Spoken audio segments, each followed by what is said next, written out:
Let's go. Let's go. Let's go. Let's go, man. Hunt the ball. Let's go, family on 3. 1, 2, 3, family. Hello, football family. Welcome into Huddle It Up Films. It's good to be back, Sarah. I took a little break, had to refresh, got graduations going on here and a lot of stuff. So, I had to start off with a bang. I had to call in the big guns. So when I say big guns, I'm talking about I need somebody with a Super Bowl ring or bust. So we bring in Miss Sarah Ellison to the program. You see her Twitter handle there. Please follow Sarah on Twitter. If you don't have a Twitter, sign up and follow Sarah. That's be my recommendation to you. But Sarah, how are you doing today? And thank you so much for joining me. I'm doing great. I like that we got OTAs back. It's, football's in the air. You can smell it a little bit. Just, working our way step by step back to the season. So it's good times. Yeah, at least there's something to report on finally since the draft. It's a year-round thing, but we're about to hit into the really depressing period between OTAs and training camp, where there's just nothing. Yeah. So I figured that this was a good time to just take the position groups and just talk about, in general, the position groups and where the Ravens sit. And you were kind enough to take this running back room, which to me is one of the more fascinating groups because of the two players returning from injury. Well, what's funny is Eric DaCosta, he's doing this with a few positions, but you can see it here, is he is getting ahead of any possible disaster scenario, which, that poor guy put together a pretty nice roster last year, I believe. Yeah, I don't know if you probably saw the whole Rashad Bateman interview with Marlon Humphrey. He's like, I don't care who you talk to. We were a Super Bowl, bound team before all those injuries. And I mean, that roster was looking pretty good. So DaCosta puts that together and it's just like falling apart at the seams. And he's like, not again. Although he's got some work to do at receiver there for some depth. But that's what we see here. There's like a million running backs on the roster right now. And it's just like not going to happen again. He's got lots of insurance here. But to your point, those two guys up top, J.K. Dobbins, Gus Edwards, I feel with those two guys, if they are back to who they were, we're going to get back to those historic rushing numbers that we were seeing in 19 and 20. Yes, and that's the goal. I mean, really, Sarah, even if we have one of them back to 100%, it's going to help a lot because last year there were just certain runs from a film perspective, and Ken and I were calling for it, and Garnett and Jake. It was just the lack of overall speed in the backfield where you knew that if somebody was going to threaten the edge, it had to be Lamar. So that just shrank the playbook too much. So, but yes, on Mr. DaCosta and his job, I did think we had one of the deeper rosters in the NFL last year. And the thing is, Sarah, we were in a position last year where we draft Shaun Wade in the 5th round. He goes out there, gets an interception in a preseason game. We don't have a spot for him on the team. Yeah. So we trade him. By the end of the year, we're playing guys off the street anyway. So it's like, I guess what I'm saying is you can prepare all you want to, but stuff happens. And last year was just unprecedented. But yes, I do feel that Eric DaCosta in general is very focused on depth. And I'm looking around the division. I think the Ravens have one of the deeper teams in the division yet again. So, receiver, edge rusher, pass rushes are the two areas that I'm concerned about. So what are the odds? How are you feeling? Optimistic, not so optimistic, just waiting and seeing on the status of JK and Gus as far as not them being there, but them being themselves, their 2020 selves.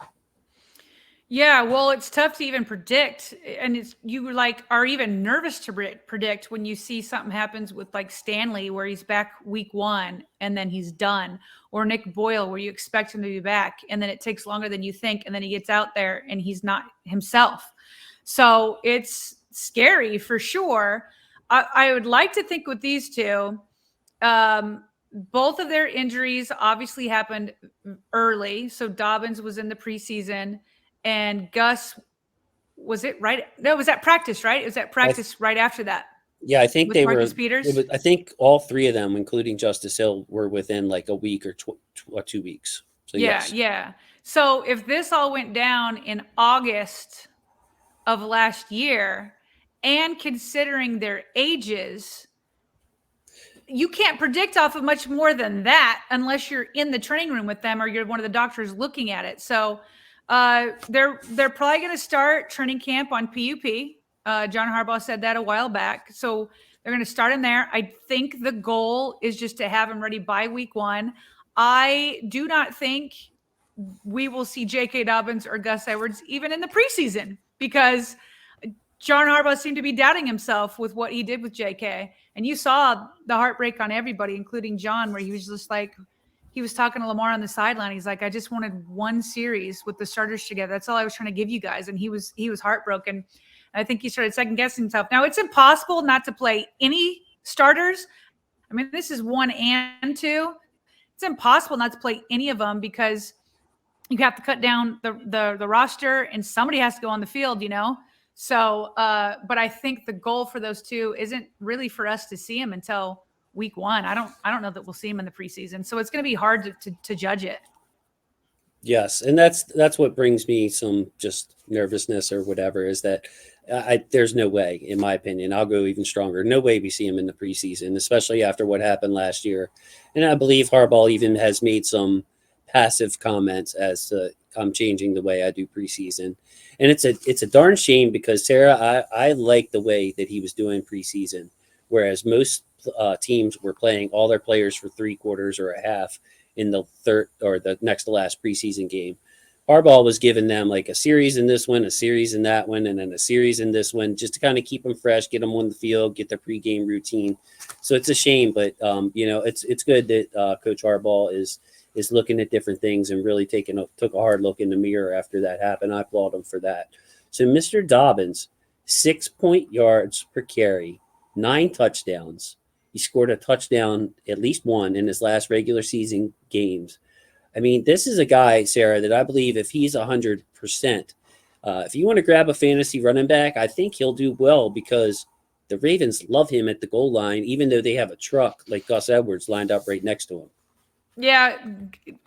The last time we saw Dobbins, it was as a rookie.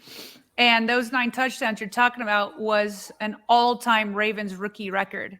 Marquise Brown was the next one. Well, he's tied with a few other. Marquise and Torrey Brown had 7 their rookie year. So, I mean, my goodness, we were all so excited to see him take that next step as the guy. Although in this running system, nobody's exactly the guy because there's so much running that a lot of people get opportunities. But yeah, I mean, he's healthy. In fact, today, just to get ready for this, of course, you know, I Google J.K. Dobbins highlights and what comes up, Huddle Up Films. I mean, you know, I got a couple friends. Yeah, so I watched his 2020 highlights today that you had put up, and I'm just like, look at the way he bounces. Look at the way he sees a hole and attacks it. You had talked about hitting the perimeter. The way he could beat guys to the corner and then turn up. I'm like, it was so refreshing to see that in 2020 because you said we weren't seeing it in 2021 unless it was Lamar. Nobody could attack those edges and then turn it upfield. It was just like run and then out of bounds or run and you get caught up, you know, somebody grabs you at the ankles or whatever. And JK would look like it is like, are they going to get him? Whoop. Nope. He got around there. So he's your all around guy. And, you know, he can do a little of everything. And just like, man, it was just fun to watch him that year. They even put him out wide one time, right? Puts him out wide at wide receiver. They had him in motion, up the tackles. It was just like anywhere. He could attack anywhere. He's just this all-around weapon for you. And Lamar Jackson's going to love having him back. I was just going to agree with you and say he's a complete back. And the one thing, Sarah, I mean, obviously his power sticks out. People compare him to Ray Rice because of his balance and his ability to bounce around, his lateral movement and all that stuff. But the one thing I didn't see that I missed in college was just how fast he is. Like just straight speed. You saw it in that Bengals, the carry that, you know, broke the Bengals when we rushed for 404 yards. He got out in the open field and was out running people. Corners were fading on him. And I'm like, I knew it wasn't the best effort game as far as Cincinnati's point of view. I thought they kind of mailed it in week 18 or 17 back then, way back in the day when they only had 17 weeks. If you can remember back that far, Well, I barely. But yes, I'm just going to say his breakaway speed, it wasn't just quick, short area quickness.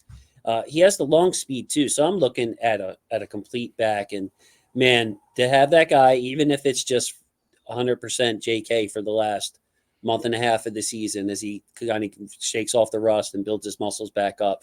I mean, what a weapon he could be in the playoffs, like he was in 2020. Could you imagine the Ravens putting up 440 rushing yards on the Bengals now? Like you're nervous about Jamar Chase? You worry about that? Go rush for 440 yards. Now, 440 is, kind of absurd, but how about 250? You know what I mean? How about 250? You just keep those offensive Bengals like on the bench. Let's bring that back where we just neutralize somebody's offensive weapons.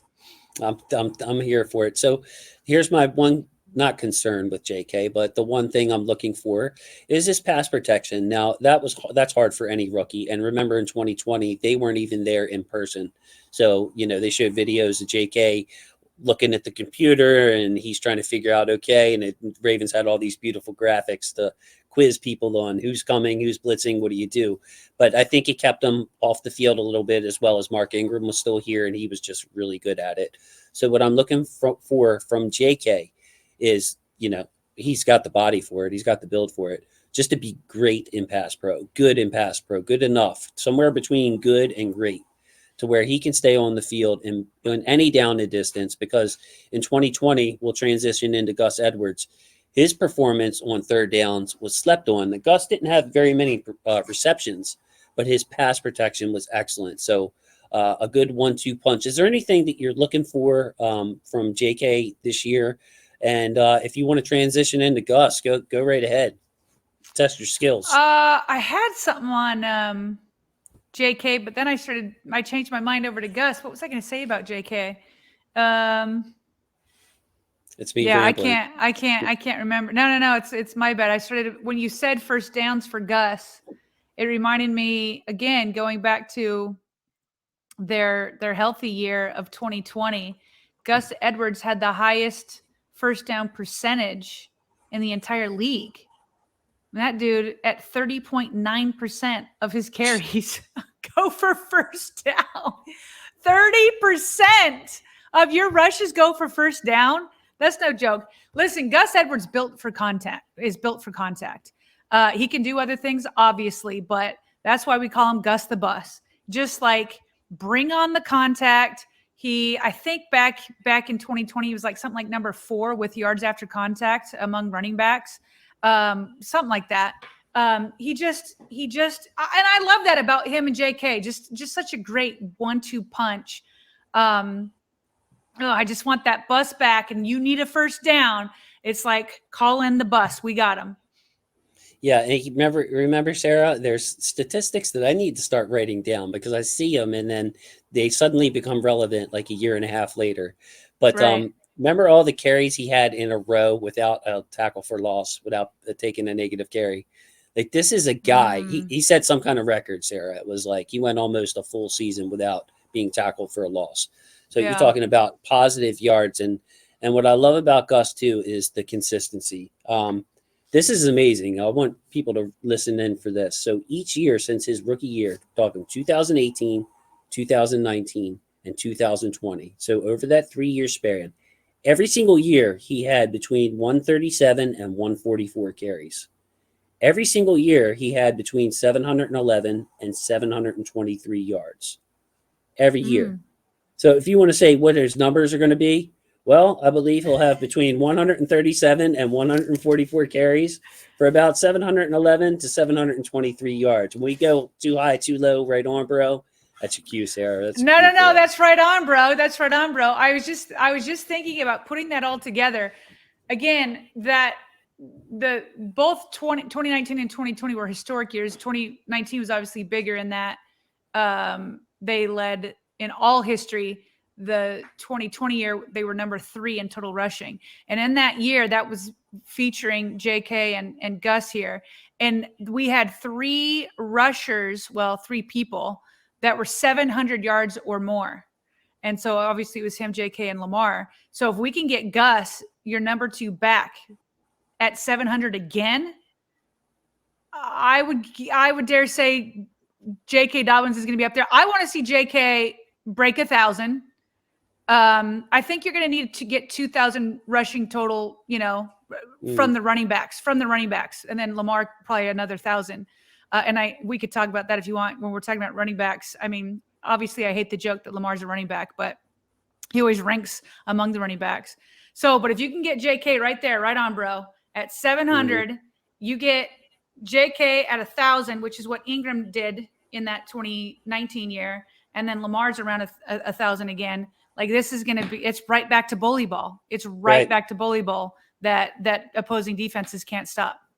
So there you go. So the Ravens added that depth, as you mentioned so eloquently in the beginning. One of the guys that we added was the most recent guy, Mike Davis. Just to give some background on him, he was a 4th-round pick in 2015. Sarah, he's been on 5 teams. The Ravens will be his 6th team in just that short time. The thing that sticks out about Mike Davis to me, there are 2 things. By the way, he's 29 years old. He's listed at 5'9", 220. Now, Sarah, I don't like to talk about my own measurements over here too much, but we're about the same height. And, ma'am, I am nowhere near 220. 220. I think he has me in the butt and legs category by quite a bit. But this man is short, stocky, just a bulldozer appearing back. So 103 receptions the last 2 years, though, Sarah. That's what sticks out. 103 catches, but when he's handed the ball, only 3.7 yards per carry. Now, he's been in some bad running offenses, so who knows how much above he was getting. You can look at PFF and advanced numbers. But when I add all that up, Sarah, it seems like we added some security in the pass protection 3rd down area. Yeah. Just to your point, I don't think Mike Davis skips leg day. He's in there on leg day. I saw that. I think it was a picture on Twitter that I was like, holy cow, his thigh is like bigger than my waist. It's just like massive. Yeah, I definitely see him as insurance. He definitely brings an ability to catch the ball out of the backfield. The last 2 years, he's put up pretty decent yards. The 3.7, that's not as we just talked about JK having, what was it, 6 what?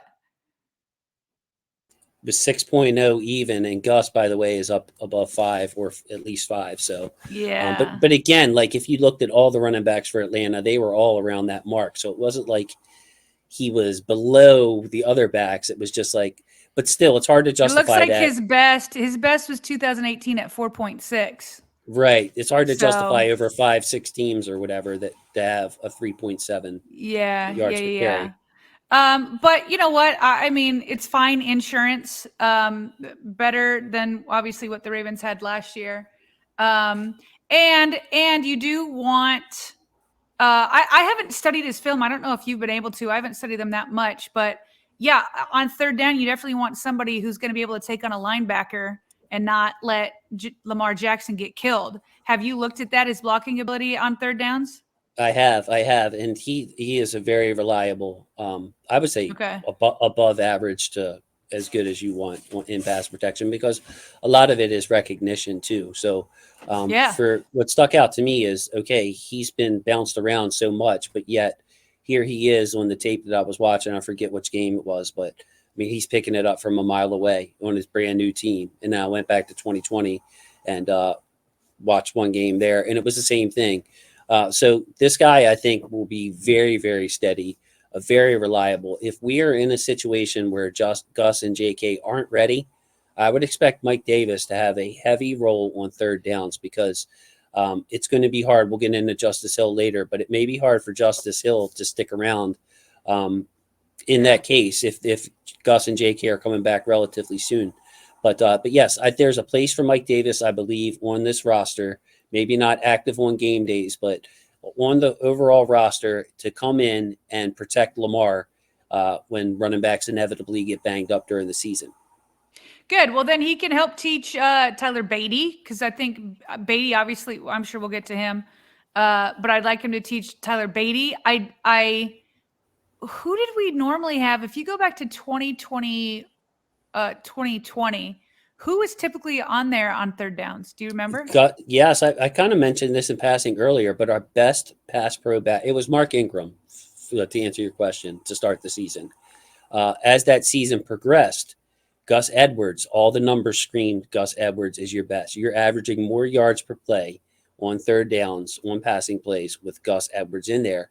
And that's despite his lack of receptions. It's because he was a sturdy pass protector, where Right. JK was trying to figure stuff out still. Mark Ingram was kind of, his role was shrinking. Yeah. So, long story short, your yards per play on third down, like even at the end of that year, I remember if we spread teams out, you know what I mean? Go 4 wide or have Andrews as one of your wide receivers, but just spread them out and lighten the box and give Yeah. it to Gus up the middle. I mean, Yeah. good luck. You know what I mean? You better make Yeah. that tackle. But yes, getting back to Mike Davis, I do believe he provides some value on third down. And if Gus isn't ready, if Dobbins hasn't progressed, that's where I feel his role could be. Yeah, yeah. Well, and that's all good and well. And so, but yeah, like we talked about, the yards per carry isn't like the most exciting. So I imagine Tyler Beatty and I guess Justice Hill would have a role there. So, all So right, all right. what do you think about the rookie Tyler Beatty? So I'm excited about him. I'll get my little spiel first, I guess. Sure. I think he does a lot of everything really well when talking about the ball in his hands. Speed, yes. Moves, yes. Vision, yes. North-south when he needs to, yes. I mean, the toughness, finishing yards, he's got it all.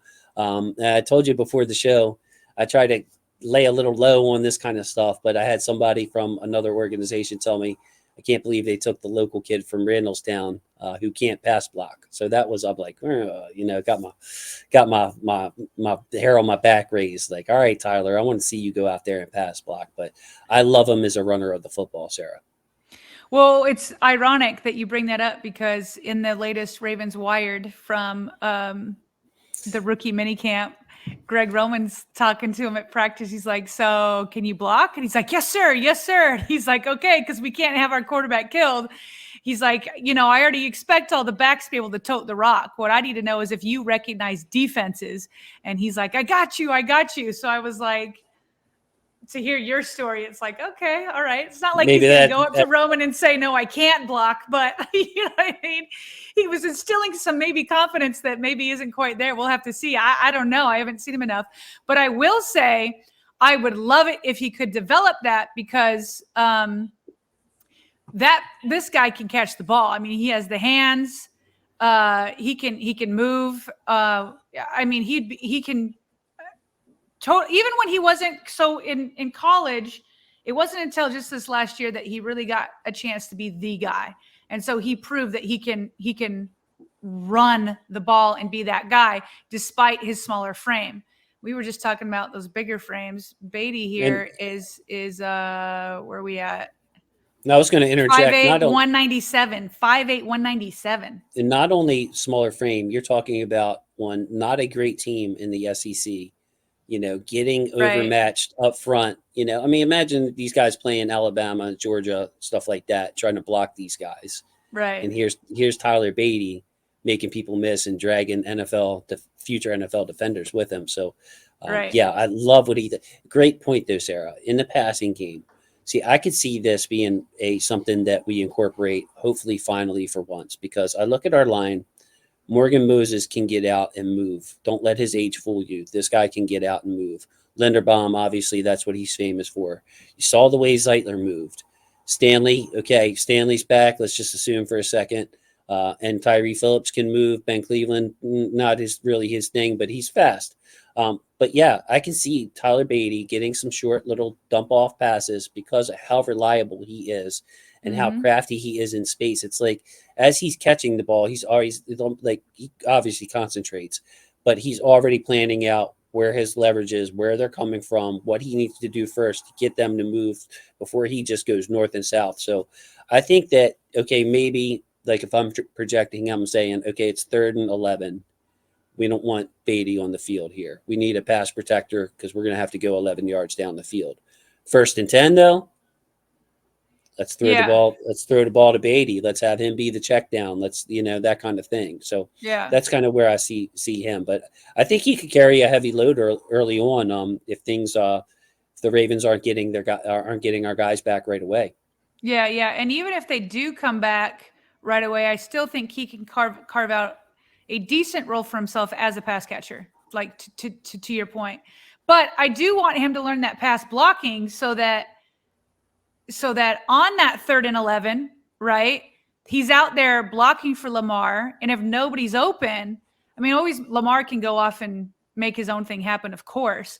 But it's another option that it's like if nothing's open, then he can release, and then you can dump it down to him, which is what, Joe Flacco was famous for. It's so funny. We would always get so mad that Joe Flacco would always check down, and then we actually celebrated when Lamar started doing it a little bit last year. It's like, it's okay. You don't have to go for the Superman play every time, but that's what Superman do. They go for the Superman plays. So, I can relate. Oh yeah. Cause Superman right here I'm talking to, you know what it's like. So anyway, I could see Beatty, whether the top two come back or not, I could see himself carving out a role, a little bit as a pass catcher for sure. Me too. I think that there's plenty of season now. And if you have a guy as talented as Beatty, who's ready to go, young, like I said, I think his vision is really good. I think that he's not going to have problems seeing things, which is really the most important. We saw with Tyson last year. If you're going the wrong way, it doesn't matter how talented you are. It's, you're limiting, you're messing, basically, you're limiting your ability to be used. I don't want to go on the Tyson thing. You see me get choked up. No, there. I do. Well, because I just want to ask you. So you saw on film what you think, because it was clear to me the Ravens didn't trust him. Could you see on film why? A few times, but I think most of that stuff happened in practice. It would just when it flashed on film, it was just really obvious because, Sarah, like anybody that tells you they know what's happening on every play is blowing smoke. There are times where I can't tell what happened. I can't tell who blew the assignment. I can't tell what last minute adjustment the defense did that make this guy think that and this guy think that. But there were times the indecision, and then the fact that Tyson was on the team for over a year and was still having problems picking up assignments. Just all the context clues, and then, doing my digging and all that other stuff. It was a mental aspect. It had nothing to do with his physical ability. In fact, from what I understand, they liked his physical ability so much that they wanted to keep him as long as they possibly could, which is why he just now got released. Like they loved him with the ball in his hands. And then with the fumbling, it doesn't take much. That was just like the cherry on top of, man, we can't trust him to keep the quarterback. He's not hitting the right holes all the time. Yeah. Now he's fumbling. It's just like, and you can't play around with possessions, especially last year. So I wish Tyson luck. I do. I worry about him being able to pick up whatever system he's in. Hopefully with Indianapolis, and they have more simplified outside stretch. I was going to say, this is a more complex. Right. This is the Ravens' bread and butter. The running game is going to be more complex, and so maybe in a simpler system, he'd be okay. Yeah, don't check my Twitter. He obviously did it at BYU. My Twitter, I have made a snarky comment about him. Maybe in a couple of years, he'll be able to learn that simplified playbook out there. Oh, snarky Jason coming out. A little snarky, every once in a while. Man, you've been in the system for 1 year. You had it. I love Tyson. Yeah. Went to bat for him, bro. I went to bat for him over here. And but Tyler Beatty, nice addition.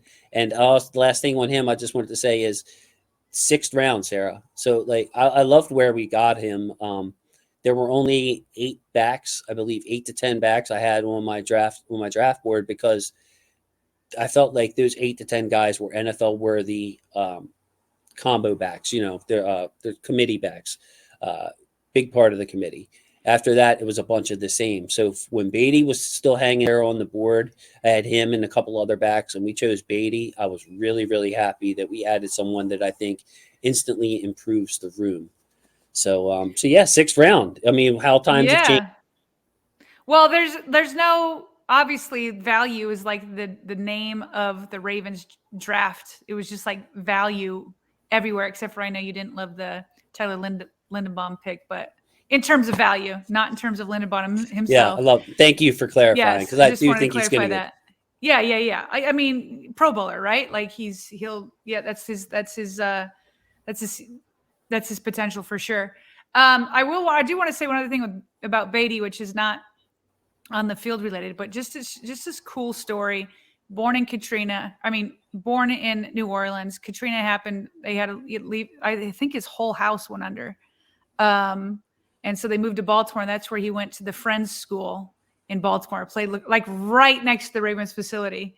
Played lacrosse and football there, but they ended up moving back down to Memphis, and which ended up being good for him because he could focus more on football down there. So, but when he was in Baltimore, or close in Randallstown, close to Owings Mills, he had met Ray Lewis because Ray Lewis's daughter was on the football team of the local football team. It was all a wolf pack, but different levels and stuff like that. And then he had gone to Ed Reed's camp and got Ed Reed's autograph. So, I mean, he grew up loving the Ravens idols and all that kind of stuff. So it's just cool when stories like that work out, and then they're able to be drafted back here because he's already got some purple in his veins. You know what I mean? Yeah, and there's something to that too.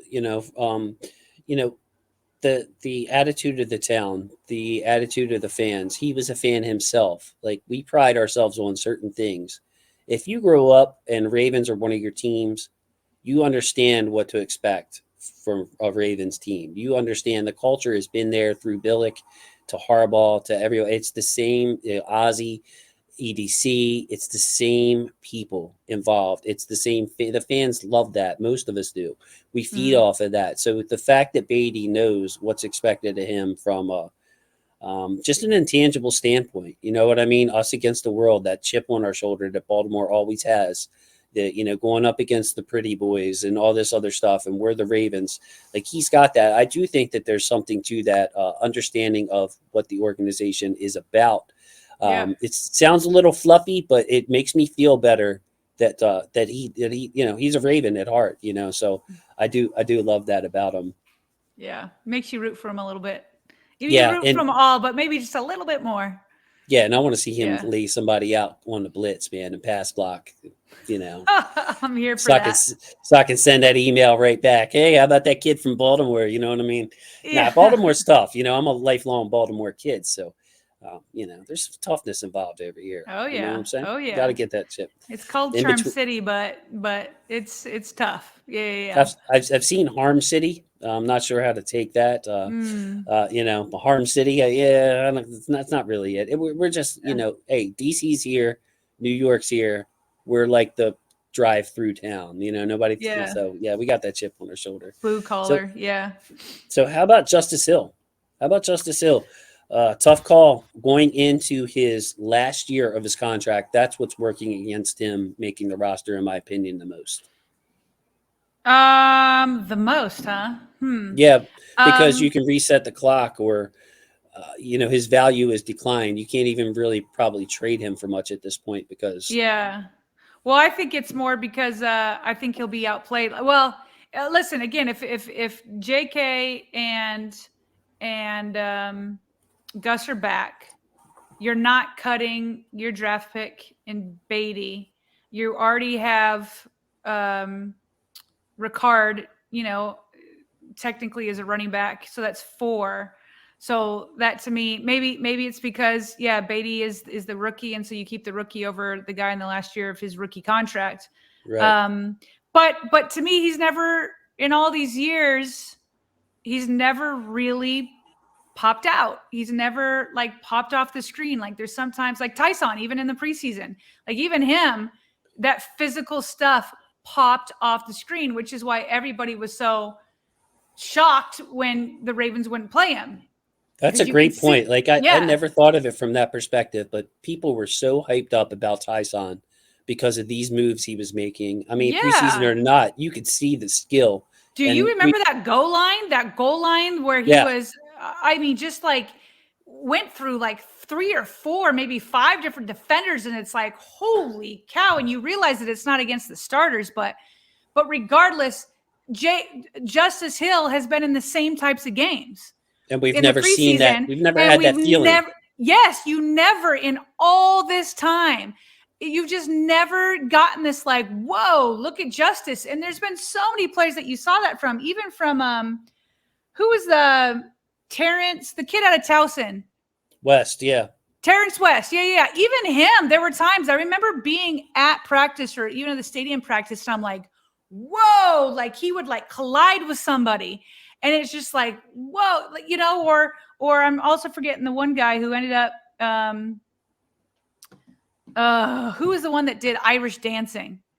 Oh, yes, Mr. Collins, Alex Yeah, Collins. Collins. There you go. And just he would like the way he would run was so violent. Do you know what I mean? Like, and Justice Hill just doesn't do that for you. Can you think of a time? I mean, you do film more than I do.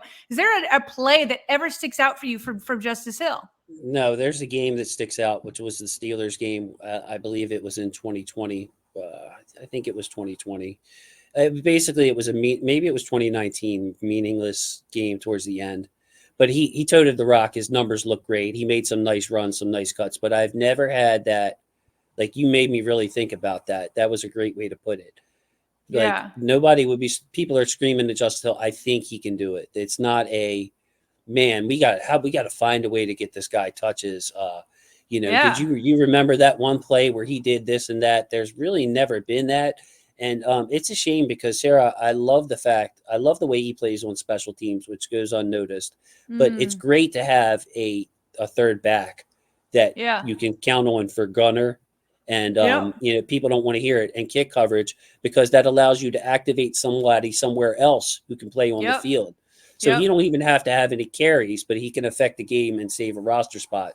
So it's a darn shame, because I really like Justice Hill, and that shows me work ethic, unselfishness, unafraid. But yeah, man, like going into the last year, and like you said, in the 2 seasons in which he played, there wasn't that splash play, that moment, that just play that made you say, man, we got to get that guy the ball on that play again and run that play, run that back.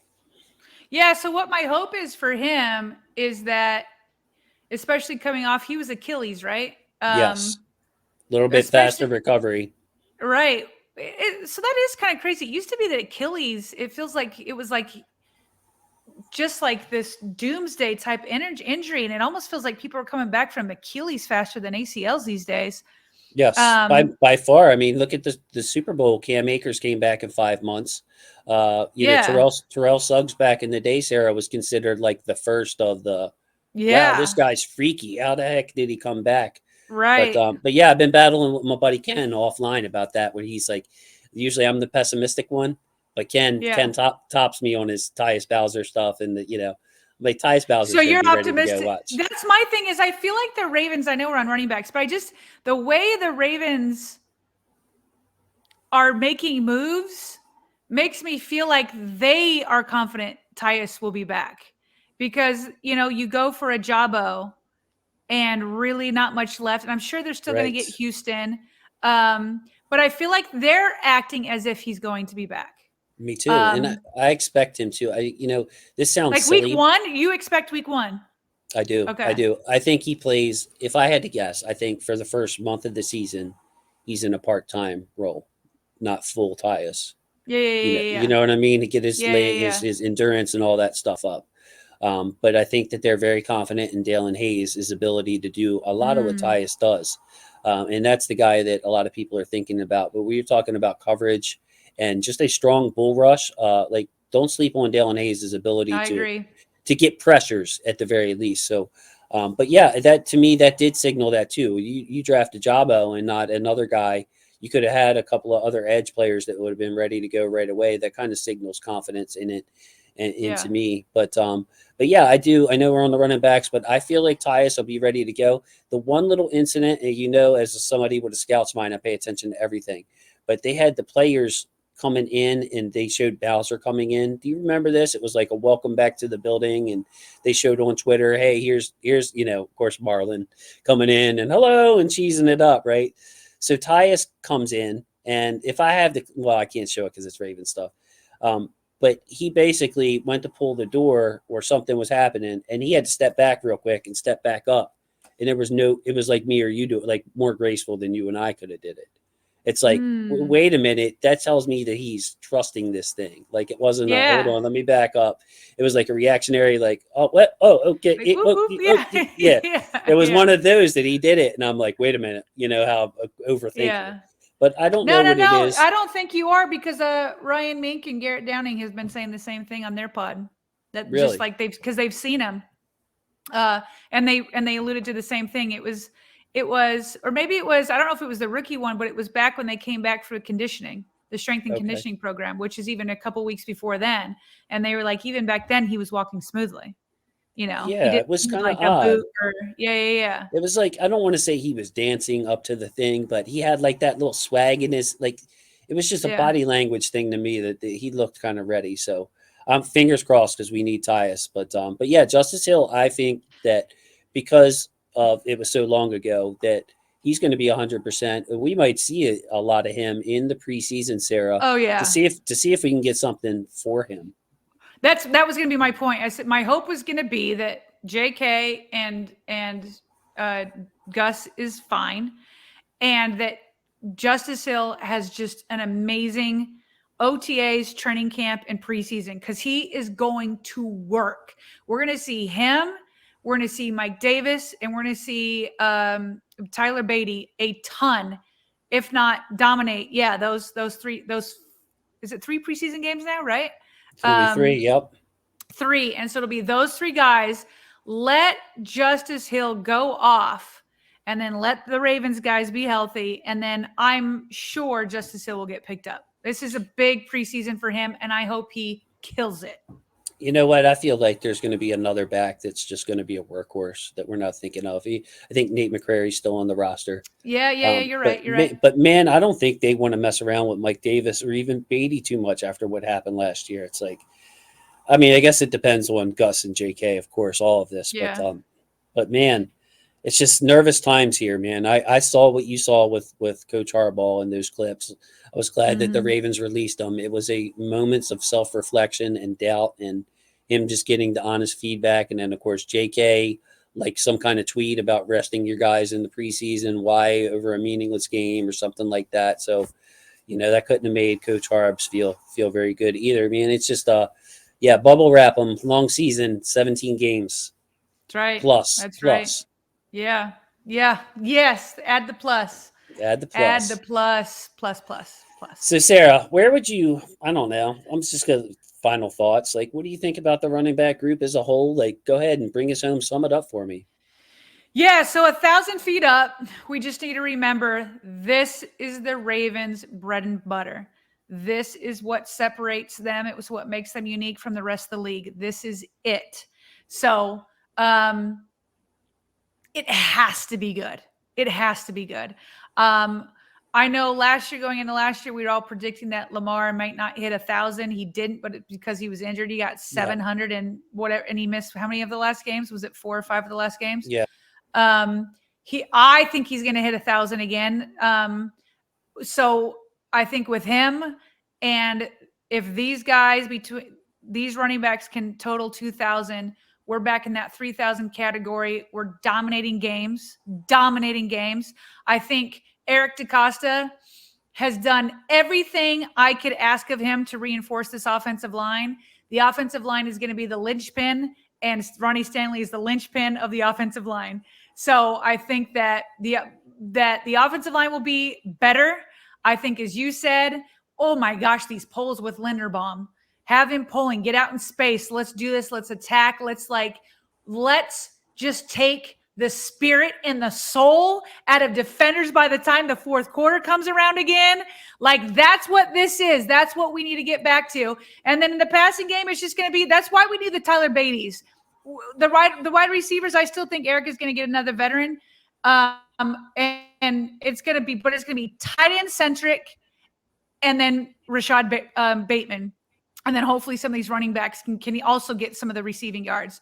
But that's where this bread and butter is going to be. This is the group that's going to take the Ravens back to who they were, back to the playoffs, and hopefully have better harmony with the passing game than we've seen in years past. But this is it, man. If the Ravens are going to go to the playoffs, it's going to be because of this group working with the offensive line.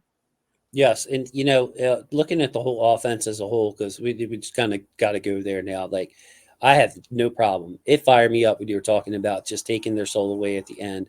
There are some Mm, teams that just flat out can't stand up to the Ravens, especially when you have two-way tight ends. And what I mean by that is they're not just glorified receivers. They're not just blockers who can't receive. I'm talking about you put like two tight ends out there. You don't know who to match up with if you're on defense. Do I bring in an extra mm, linebacker? Ooh, I don't know.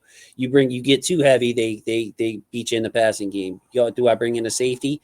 Now we're light and they're running the ball down our throats. So I have no problem with that. I think it'll be great. I also think that running backs now are gotten to the point where they're undervalued. You can't mm-hmm. tell me that somebody who's carrying the ball for you 150 times, two of them, 300 carries, that the person who's carrying that ball 300 times has nothing to do or is not as valuable as Yep. somebody else on your team. You make somebody miss, you make a girl, you score, or you're short of the goal line. It's not always measured in yards. You get to 3rd and 6 instead of it being 3rd and 8. Your playbook opens up. So Mm, I think the advanced stats are misleading as far as the importance of a good running back. Having those guys is comforting. Having the tight ends is comforting. I think Bateman I feel as confident throwing the ball to Bateman as I did with Hollywood, even with, the only thing missing is the rapport, obvious experience that Lamar and Hollywood had on the field, just yeah. strictly on the field. They knew Yep. where each other was going to be, but I don't think they're going to be a drop off to have those targets go to Bateman. What I'm most concerned with on offense is there's going to be a team who has a weakness at their cornerback, where they got these safeties that can cover the tight ends or whatever, a dominant Mm, defensive line, where we're going to have to go 4 wide for a lot more than we're comfortable with. Can mm, we win those games? It's about balance yeah. to me. Like, I know we can beat teams in ways 1, 2, 3, 4, 5, 6, 7. It's when we face team number 8 who does all those things well that the other team can't. Can we win by putting Prochet in the slot and Mm-hmm. targeting him 8 times? You know what I mean? Because they're Mm-hmm. doubling Mm-hmm. Bateman and they're doubling Andrews or whatever. So, Mm-hmm. yeah, that's Mm-hmm. how I'm feeling. I'm not, I would love to see. I expect us to add another receiver, but as far as our identity, I love it. I just want to be able to chameleon and change it when we need to.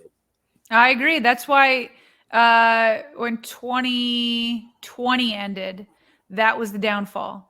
Is that when somebody could stop the run, could you rely on the passing game? And that was the year the Ravens ranked number 32 in the passing game. You cannot do that again. It's got to, I don't like the word balance. I like the word harmony, because balance to me means that like 50%, 50%. I don't like that.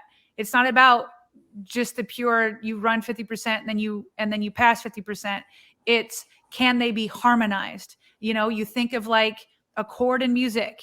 I play the piano. If there's a chord music, you hit, I'm teaching my kids how to play it. When they hit the wrong one, it's like, ugh, it's just like, okay, take your hands off the piano. But when you get notes and you put the notes together, it doesn't matter how often you play a certain note. It's, can you play them together in a way that is just music to your ears, raises the hair on the back of your neck and throughout your arms. And so it's like, I don't care as much about the balance as I am about the harmony. Harmonize this offense so that if one thing isn't working, we still got music and we're still going, and it can play off of that. So I want harmony between the running and passing game. I love it. I love it. I'm probably going to inadvertently steal that. Like, Yeah. harmony is it. That's a great way to put it, man. My face lit up when you said that. Sarah, I played the guitar, so maybe we have a future in a band. Like, I can sing a little bit too. Not going to do it here on I camera, can't but sing. I cannot sing. In fact, fun fact, let me give you a fun fact.